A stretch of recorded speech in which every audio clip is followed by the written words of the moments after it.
Hey everybody, this is Jim at SP500chart.com. I'm doing this video on a new computer. Let's keep our fingers crossed. We're going to take a look at the S&P 500. If my voice will hold out, we're going to use some time-honored techniques to try to make sense of this. But before we do, I need to remind you that the website and the video are for educational purposes only.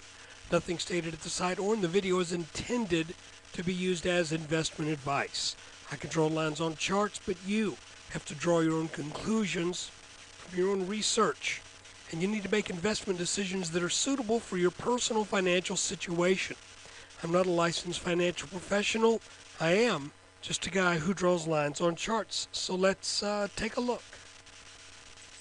Starting out here, looking at a 10-minute chart, I think this is probably the view that gives us the best look at what I think is going on. As I mentioned, we had this descending wedge pattern. Could have been just a channel, but it looked kind of like a wedge to me, that even though it broke this little gray rising trend line right here, we bounced at this line. So you can see we got a couple different data points. We're trying to figure out which ones are the most valid.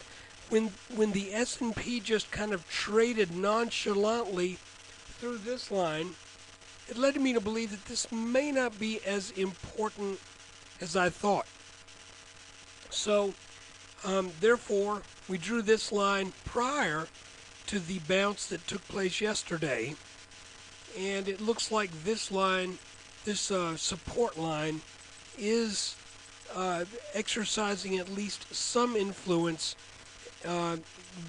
It's probably going to be fairly short-lived, but at least for the short term, this line did create a bounce.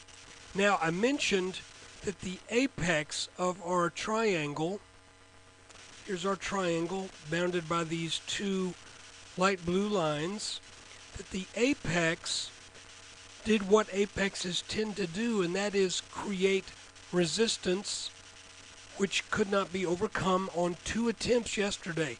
And you could even say maybe 3 if you count this initial move off that bottom.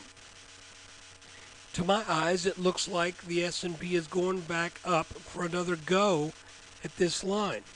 And the reason I say that is because we've made a series of 1, 2, 3, 4 higher lows. And even though we were making lower highs, we ended the day marginally over the trend line any trend line that you can draw over these tops, except for these two right here. So in other words, it looks like this may be the precursor to a move to get out of this range here and try to get back over 1416. And like I said, if it can do that, then I think we should come on up and get into the mid 1430s. So that is, nothing really has changed that much since yesterday. Support should be this neckline down here at around 1391. Resistance should be this target from our inverted head and shoulders back here, as well as this line being, if you'll recall,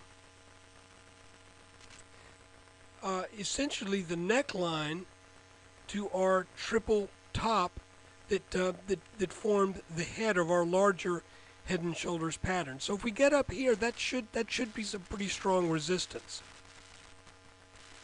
I can't really think of much else to add at this point. Again, this apex will probably put up a little bit of a fight again, but if it gets overcome, then I would expect that that move to continue on up to the mid 1430s. Let's see how this computer does now when I try to upload this video. And I want to thank you for watching it.